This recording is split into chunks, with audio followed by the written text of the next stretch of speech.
오래전 월남전 당시에 미국의 한 교회에서 있었던 일입니다.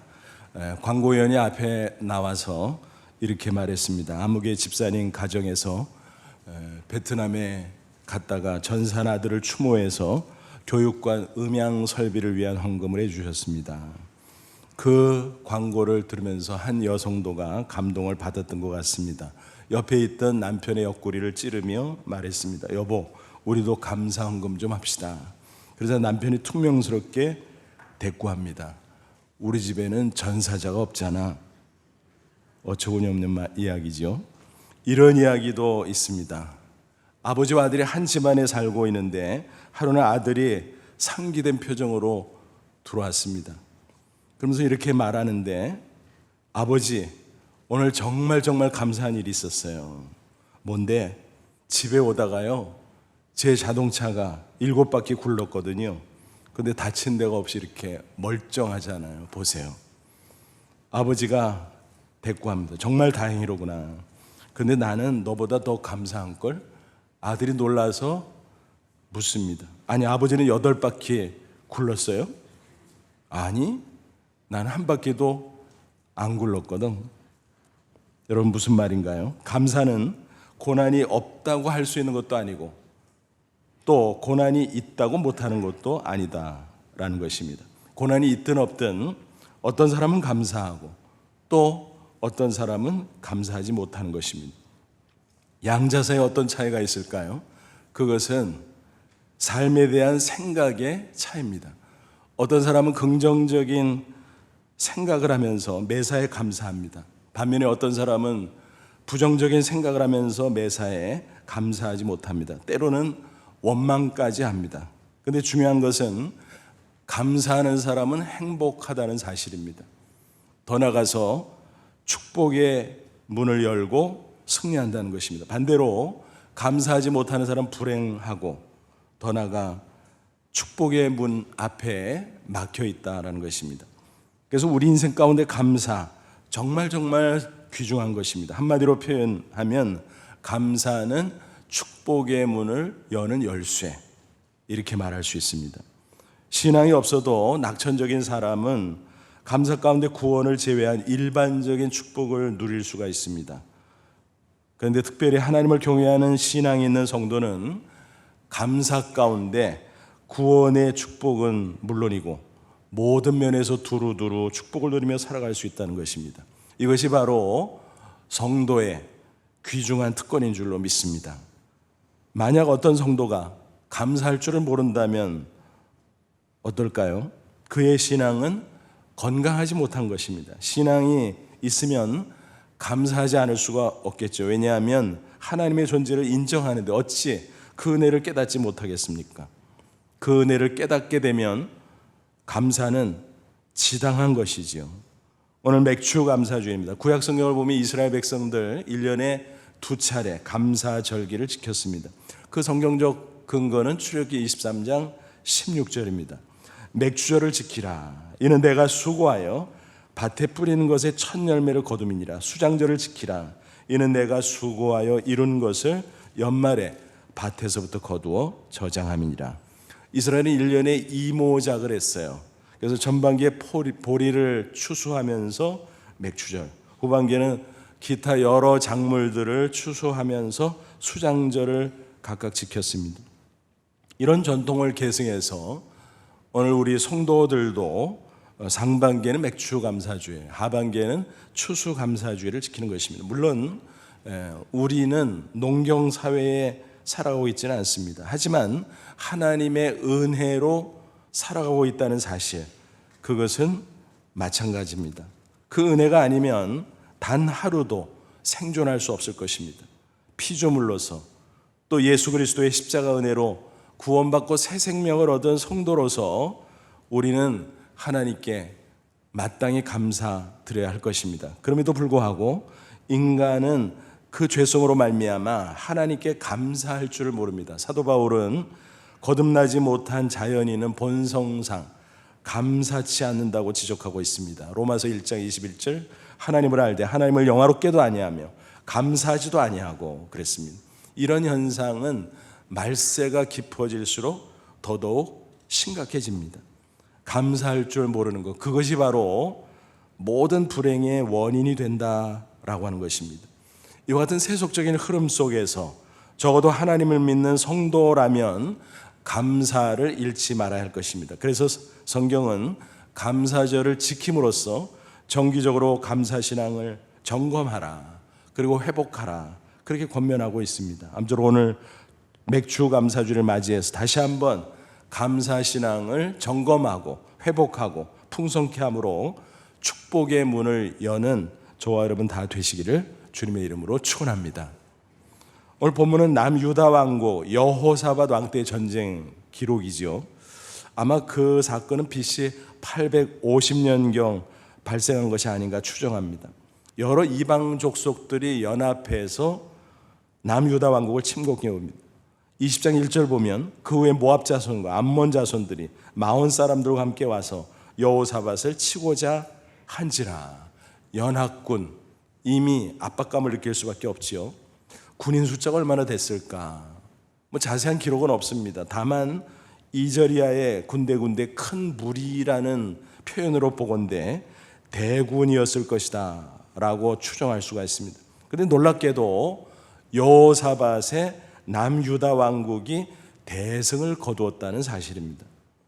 어떻게 그게 가능했을까요? 당연히 군사력으로 보면 열세, 그것도 큰 열세인데, 그렇죠? 그러니까 군사력으로 이긴 것이 아니구나, 하나님의 은혜로 이겼구나, 하나님 앞에 기도할 때, 특별히 하나님 앞에 감사할 때 하나님께서 놀라운 역사를 이루어 주셨구나 하는 것을 우리가 알 수가 있습니다. 처음에 연합군이 침공을 했을 때 여호사밧의 심정은 어땠을까요? 3절 보면 여호사밧이 두려워요.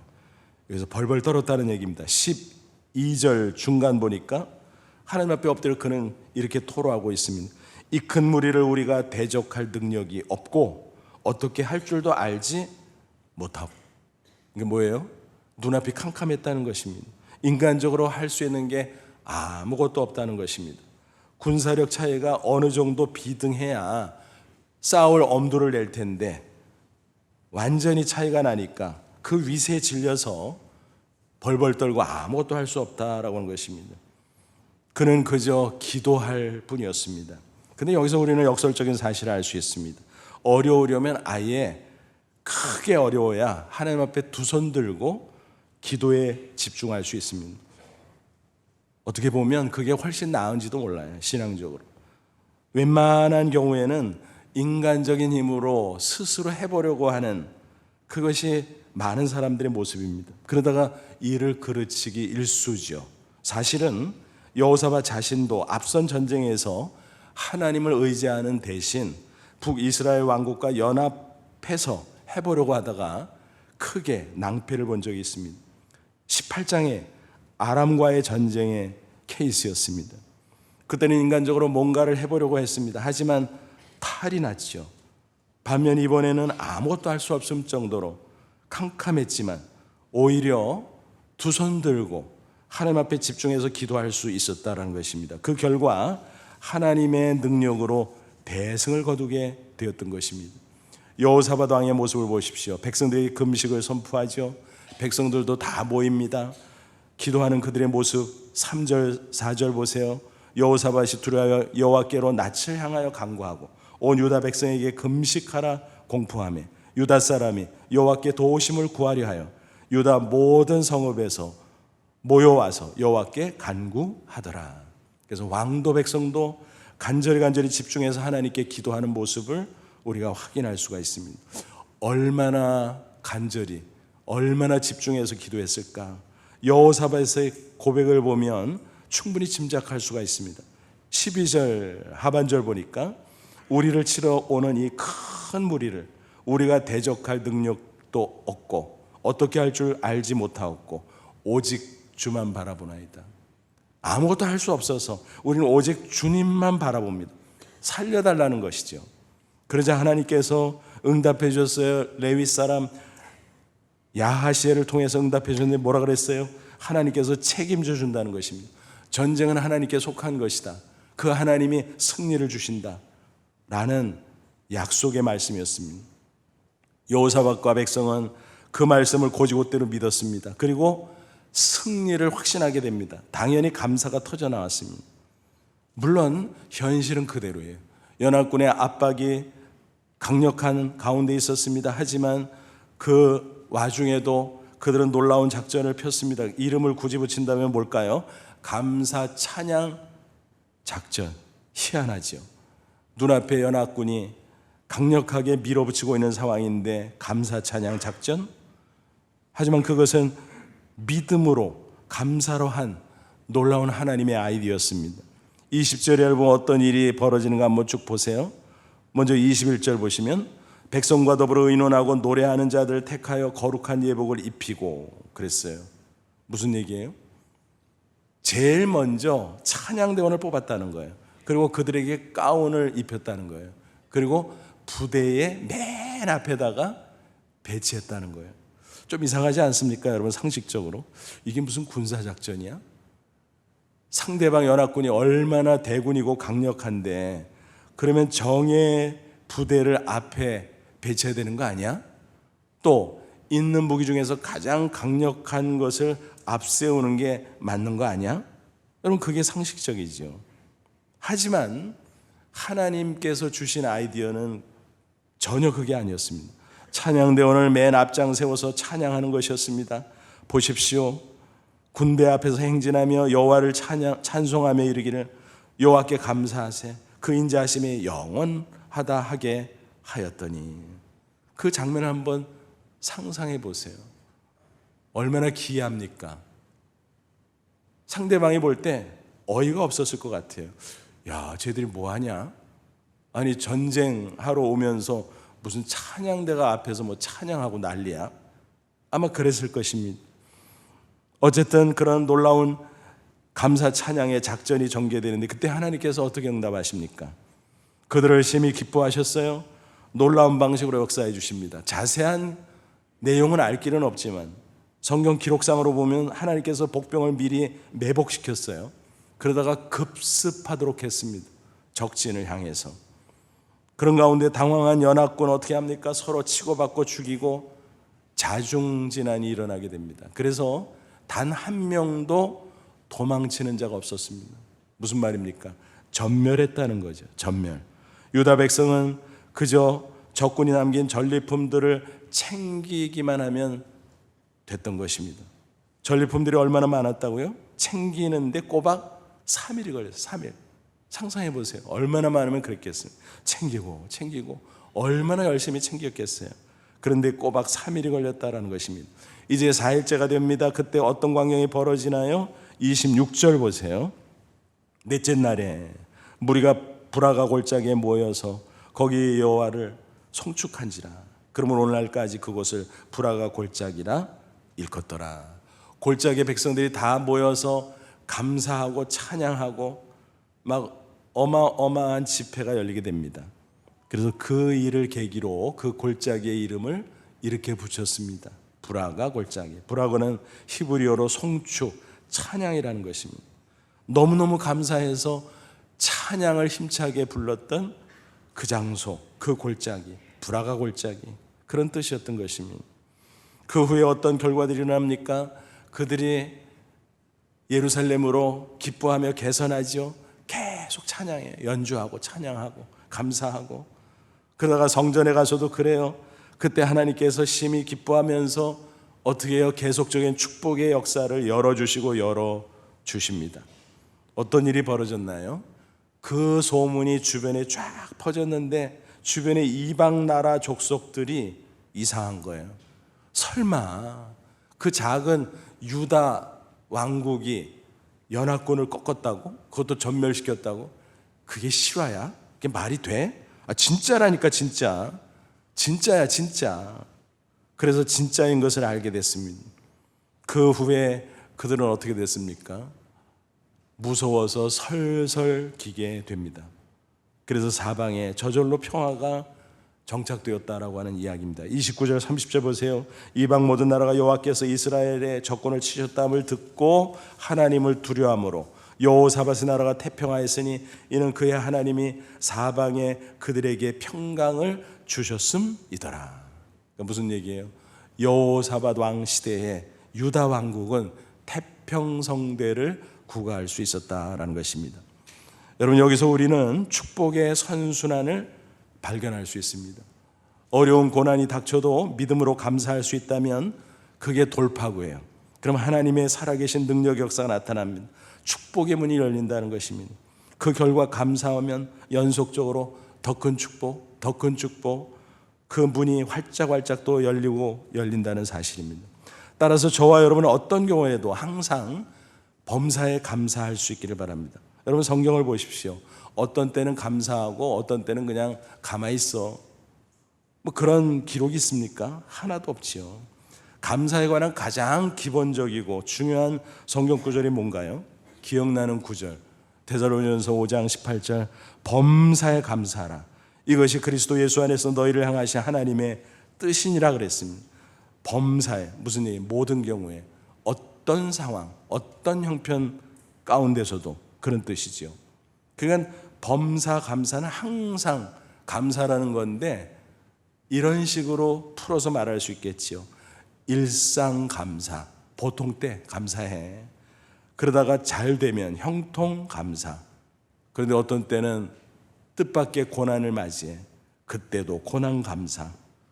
이 모든 것이 바로 항상 감사, 범사 감사다라고 하는 것입니다. 우리는 이런 감사의 신앙을 키워나가야 될 것입니다. 먼저 일상 감사. 쉬울까요? 어려울까요? 쉬운 것 같은데 실제로는 어렵습니다. 왜 그럴까요? 매일 비슷한 일상이 지속되다 보니까 의일에 당연한 것으로 생각합니다. 그래서 감사하지 않아요. 하나님의 은혜인 것을 깨닫지를 못해요. 일상 감사가 어려운 것은 바로 당연심리 때문이다라는 것입니다. 그런데 잘 보세요. 우리가 평소 누리는 일상은 본래부터 당연히 의일에 있었던 게 아닙니다. 나에게 무조건 주어지는 게 결코 아니다라고 하는 사실입니다. 우리가 코로나 팬데믹을 2년 이상 겪고 있잖아요. 많이 회복됐다고 하지만 아직도 답답하잖아요. 이 팬데믹을 겪으면서 우리가 많은 고생도 하고 어려움도 겪었지만 다른 한편으로는 유익도 있었어요. 어떤 유익일까요? 깨달음. 미처 깨닫지 못했던 것을 깨닫게 되었다라고 하는 사실입니다.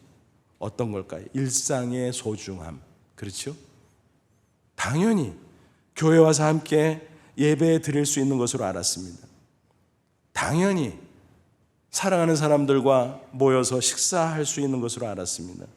당연히 가고 싶은데 마음대로 여행할 수 있는 것으로 알았습니다. 그런데 그게 갑자기 제한되는 것이었습니다. 야, 이게 뭐지? 우리가 누렸던 일상은 당연한 게 아니었구나. 그것을 깨닫게 되었다라고 하는 것입니다. 어쩌면 코로나 가운데 우리가 고생은 했지만 얻은 유익, 바로 이런 깨달음이라고 생각을 합니다. 당연심리, 그것은 착각인 것입니다. 한번 어느 권사님과 통화를 하게 됐는데 대화 중에 이런 말씀을 하시더라고요.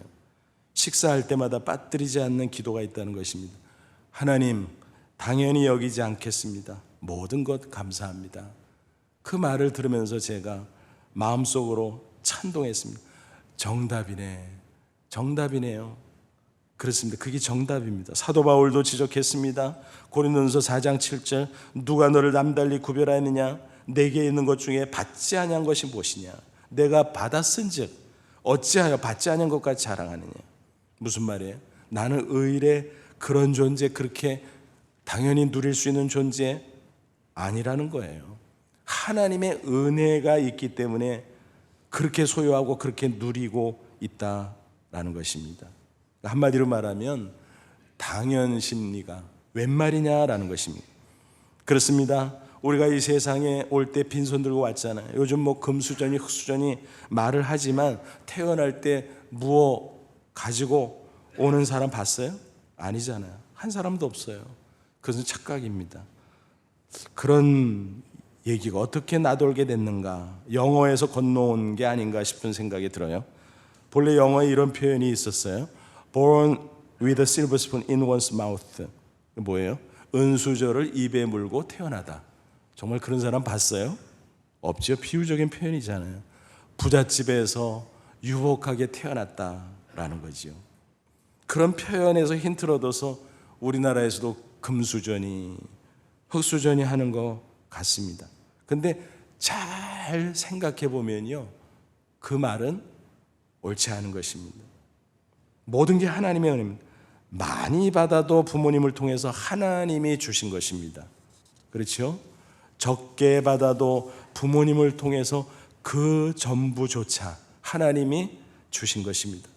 받은 만큼, 누리는 만큼 하나님의 은혜다라고 하는 것입니다. 어떤 분은 그래요. 나는 자수성가했어. 흙수저지만. 정말 여러분, 그것도 자신의 노력 그 자체의 결과가 아니죠. 내가 열심히 수고하고 열심히 노력해서 얻은 성과라고 말하지만 따지고 보면 그 모든 것도 하나님의 은혜였다라는 것입니다.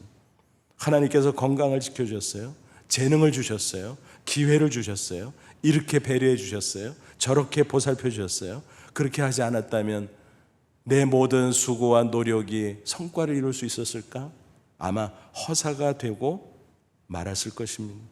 그러니까 이렇게 따져도 저렇게 따져도 빈손 들고 온, 맨입으로 온 우리 인생에서 모든 게 하나님의 은혜라는 사실을 우리는 확증할 수가 있는 것입니다. 그러므로 많다고 자랑할 것도 없고 적다고 원망할 것도 없는 것입니다. 다 받은 것이기에. 양쪽 다 불신앙이죠. 다른 사람과 비교할 것도 없습니다. 하나님이 주권자이기 때문에 비교하는 순간 자랑하거나 원망하게 돼 있잖아요. 불신앙의 죄를 범하게 되는 것입니다. 그저 빈손 들고 온 나에게 하나님이 모든 것을 주셨구나 하는 감사의 마음을 가지면 그것이 지당한 것입니다. 그런 것을 가리켜 우리는 이렇게 이름을 붙일 수 있을 것 같습니다. 제로 베이스 심리. 그러니까 당연 심리와 반대, 제로 베이스 심리. 그렇습니다. 아무것도 없었지만 모든 게 하나님의 은혜다라고 하는 것입니다. 이렇게 생각할 수 있을 때 일상감사가 비로소 가능해지죠. 저와 여러분 아무쪼록 하나님 앞에 일상감사를 회복함으로 날마다 그 감사함으로 행복하시기를 주님의 이름으로 축원합니다. 또 일상감사가 되면요, 형통감사가 아주 쉽게 됩니다.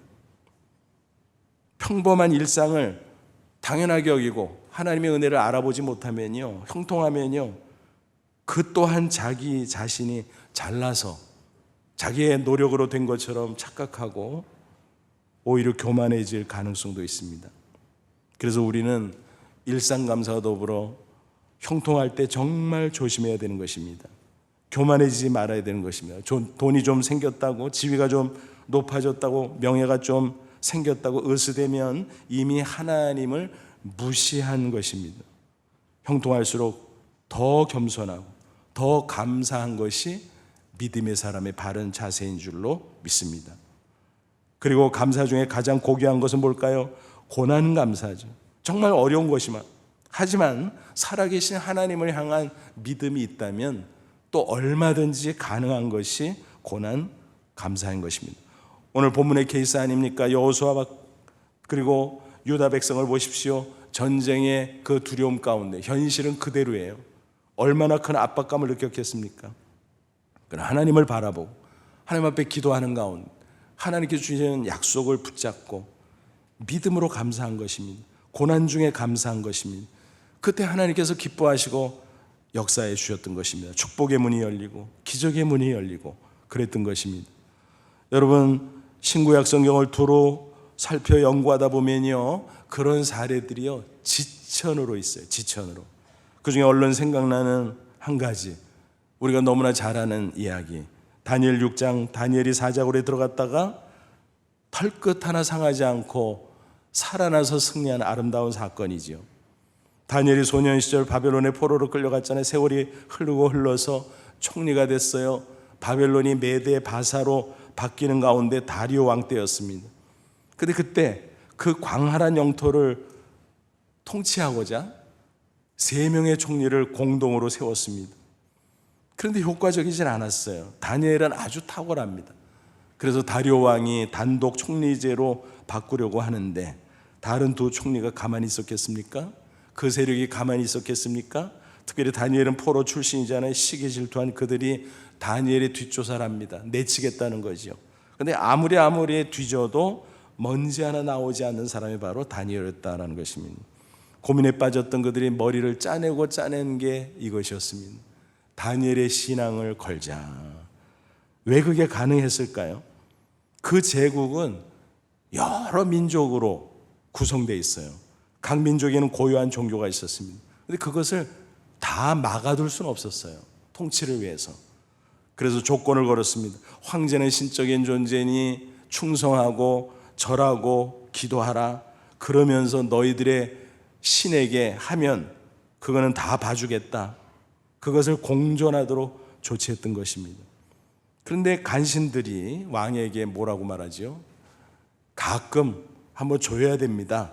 그래서 한 달 동안만이라도 자기 종교는 잠재하고 오직 왕에게만 절하고 왕에게만 기도하도록 해야 됩니다. 그래서 어기는 자는 불충으로 몰아서 제거해야지 문란해집니다. 뭐 이런 식으로.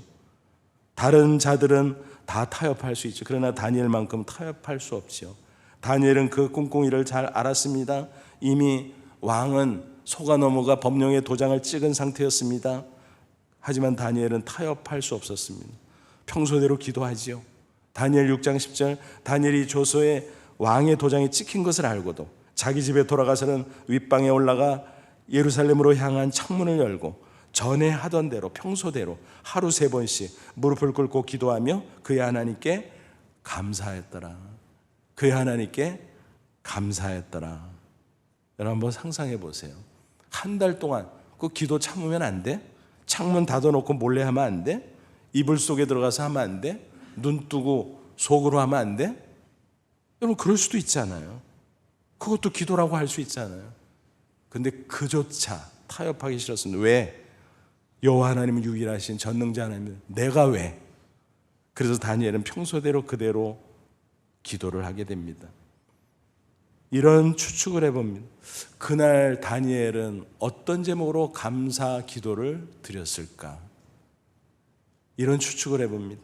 하나님, 소년 시절 포로로 끌려왔는데 오랜 세월 나를 지켜주고 살려주신 거 감사합니다.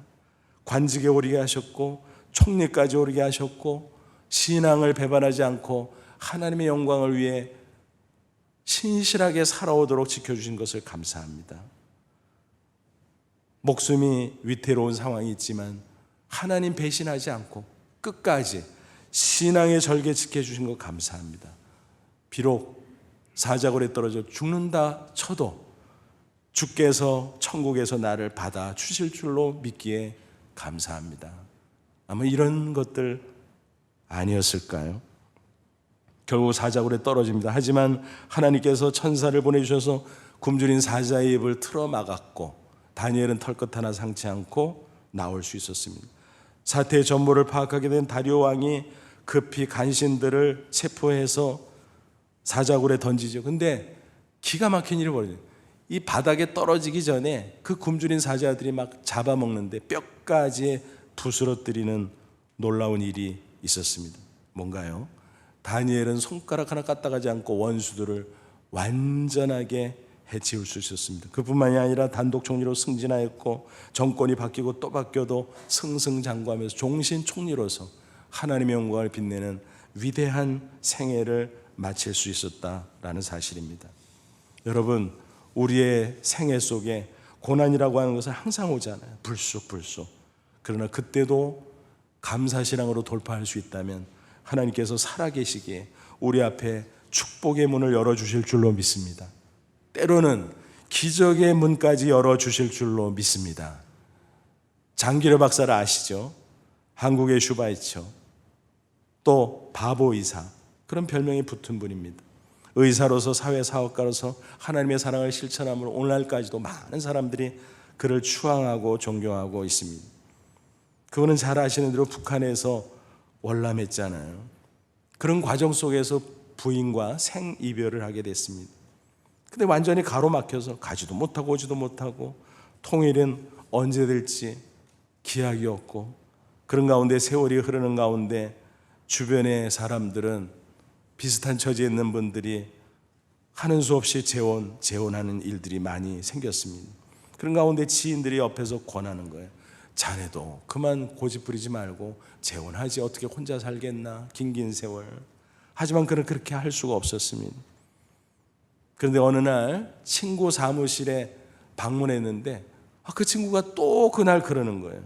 그래서 얼마나 기분이 나쁜지 자리를 박차고 일어나서 계단으로 내려오는데 저런 발을 헛디뎌서 아킬레스건이 끊어지는 사고가 발생하고 말았습니다. 치명적인 상황이죠. 병상에 묶여있을 수밖에 없었습니다. 근데 가만히 멈춰서 생각해 보니까 그동안 열심히 달려와서 내 공로로 성공했다고 생각했는데 하나님이 도와주지 않았으면 아무것도 아니었겠구나. 그동안 불경죄를 내가 범했구나. 모든 게 하나님의 은혜인데 하나님 깨닫게 해주셔서 감사합니다. 또 오랫동안 만나지 못했던 친지와 제자들이 병문안 오는 거예요. 이렇게 만날 수 있으니 감사하다. 또 그동안 바빠서 책을 읽지 못했는데 읽고 싶은 책들을 실컷 읽게 됐으니 또 감사하구나. 그러니까 하나님 앞에 잘 생각해 보니까 감사한 일들이 하나둘이 아니에요. 고난 중에도 이래서 감사 저래서 감사, 또 감사 또 감사. 그러는 가운데 놀라운 일이 생겼습니다. 기적같이 아킬레스건이 이어졌다라고 하는 사실입니다. 본인이 의사분이니까 그게 얼마나 신기하고 놀라운 일인지 잘 알았겠죠. 그는 튼튼해졌고 고령까지 테니스를 칠 정도로 아주 강건하셨다고 합니다. 정말 놀라운 일이죠. 누구에게나 고난이 있죠. 하지만 그 고난의 상황에서도 하나님을 믿음으로 바라보고 잘 생각함으로 하나님의 은혜를 발견하고 감사할 수 있다면 그것이 돌파구가 되는 것입니다. 축복의 문이 열리는 것입니다. 요즘 많은 성도들이 애송하는 복음성 가운데 은혜라는 찬양곡이 있습니다. 송경민 목사님이 작사 작곡한 것인데 곡조도 가사도 신금을 올립니다. 어떤 분은 매일 몇 번씩 듣는데요. 또 어떤 분은 1시간씩 듣는데요. 저도 이따금 듣고 따라 부르기도 하는데 그냥 그때마다 저절로 눈물이 주르륵 흐릅니다. 맞아. 모든 게 은혜지. 감사할 것밖에 없네. 문자 그대로 모든 게 일상도 형통함도 고난도 하나님의 은혜라는 사실 고백하지 않을 수가 없습니다. 그 가사 한번 마음속에 다시 음미해 보지요. 내가 누려왔던 모든 것들이, 내가 지나왔던 모든 시간이, 내가 걸어왔던 모든 순간이 당연한 것 아니라 은혜였소. 아침 해가 뜨고 저녁에 노을, 봄의 꽃향기와 가을의 열매, 변하는 계절의 모든 순간이 당연한 것 아니라 은혜였소. 모든 것이 은혜, 한없는 은혜. 내 삶에 당연한 것 하나도 없었던 것을 모든 것이 은혜였소. 내가 이 땅에 태어나 사는 것, 어린아이 시절과 지금까지 숨을 쉬며 살며 꿈을 꾸는 삶 당연한 것 아니라 은혜였소. 내가 하나님의 자녀로 살며 오늘 찬양하고 예배하는 삶, 복음을 전할 수 있는 축복이 당연한 것 아니라 은혜였소. 모든 것이 은혜, 한없는 은혜. 이렇게 쭉 이어지고 있는 가사입니다. 유튜브 찬양 영상을 보면서 또 부르면서 문득 그 아래 쭉 달린 댓글들이 눈에 들어왔습니다. 그래서 한번 찬찬히 훑어봤습니다. 이 찬양을 얼마나 많은 성도들이 부르면서 음미하면서 하나님의 은혜를 묵상할까, 어떤 사연들을 가지고 정말 하나하나 다 눈물이었습니다. 그 중에 몇 가지를 소개해 봅니다. 자영업자입니다. 하루 버티며 감사하다가도 어떤 날은 입에서 불평이 나오고 불안해집니다.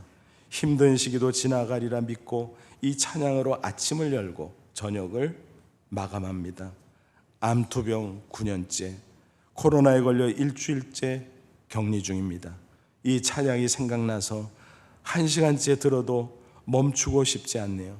역사하시는 주님의 은혜 무한 감사합니다. 간호사 국가고시 한 달 앞두고 마음이 힘들어 이 찬양을 듣다가 큰 은혜를 받았습니다. 시험에 통과하는 것도 떨어지는 것도 모두 다 하나님의 은혜입니다. 너무나 예쁜 딸, 아쉬운 나이에 주님 곁으로 갔습니다. 3년이 흘렀지만 매일 보고 싶고 눈물이 흐르지만 주님과 함께 있는 딸을 생각하면 감사가 넘칩니다. 천국을 소망하며 다시 만날 그날을 위해 오늘도 주님의 은혜로 살아갑니다. 평범한 성도들의 고백들, 그 고백은 결코 평범하지 않았습니다.